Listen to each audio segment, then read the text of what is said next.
Das Erste, was mir auffällt, Pfandflaschen sammeln kann gefährlich sein. Nix, mal schauen wir mal, nee. Na, Da ist gar nichts, ja. Da ist ja auch hier so eine Dose drin, da kann man sich ja auch verletzen, wenn man da so reingreift. Das kann passieren, ja. Also mir ist noch nicht passiert, aber es wäre natürlich möglich, das ist so eine Nussdose. Ja. Und ich hätte doch ziemlich scharf. Seine Tour startet Christian jeden Morgen hier in Frankfurt auf der Zeil. Christian, du hast schon in ein paar Mülleimer geguckt. Ja. Bislang waren da keine Pfandflaschen drin. Wie Ja. kommt das?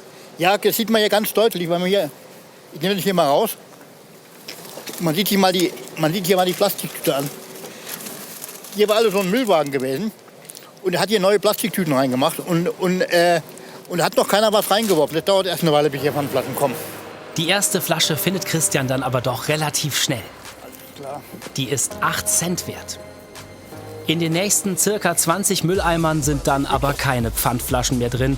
Was bestimmt für fast jeden mit Ekel verbunden wäre, ist für Christian trauriger Alltag.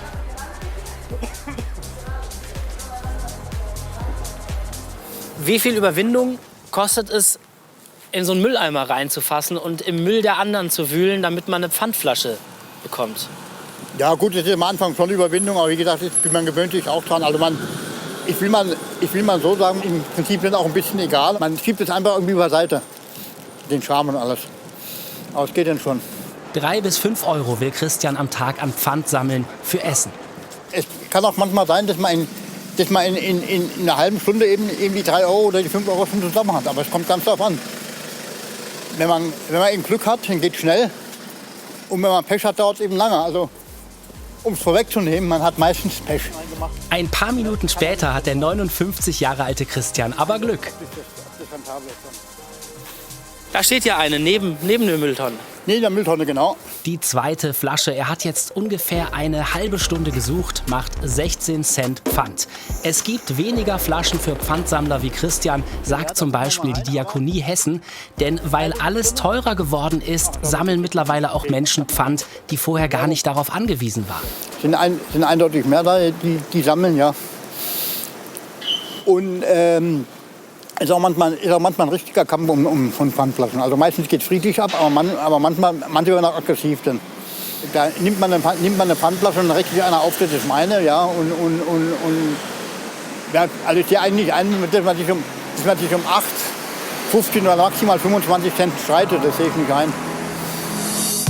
Wir machen einen Ortswechsel. Mit der Straßenbahn geht's von der Innenstadt nach Frankfurt-Bockenheim. Beim Umsteigen am Hauptbahnhof hat Christian Glück. So, alles klar.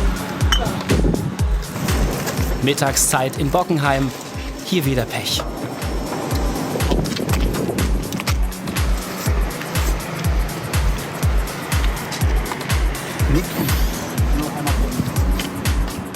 Wir ziehen Bilanz nach 2 Stunden. Wieder alles 8 Cent.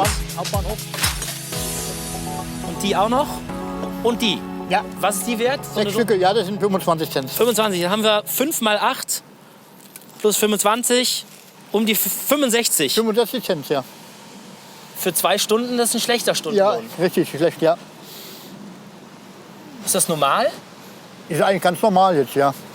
Also wie gesagt, es ist so, wenn man ein bisschen später geht, sind die Chancen größer, da findet man vielleicht ein bisschen mehr. Aber das ist jetzt für die Uhrzeit eigentlich mal dem Wetter, das ist eigentlich normal. Zu den 65 Cent kommen noch mal Flaschen, die Christian schon am Vortag gesammelt hat. Macht ungefähr 1,20 Euro an Pfand für ihn. Okay, das ist hart, da will man nicht draußen schlafen, ja? Ja. Oh.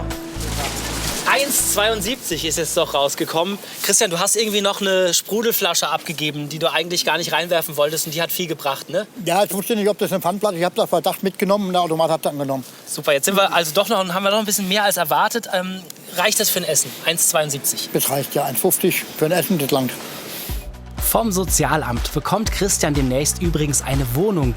Dann hofft er, dass sein Leben stabiler wird und er weniger Pfandflaschen sammeln muss.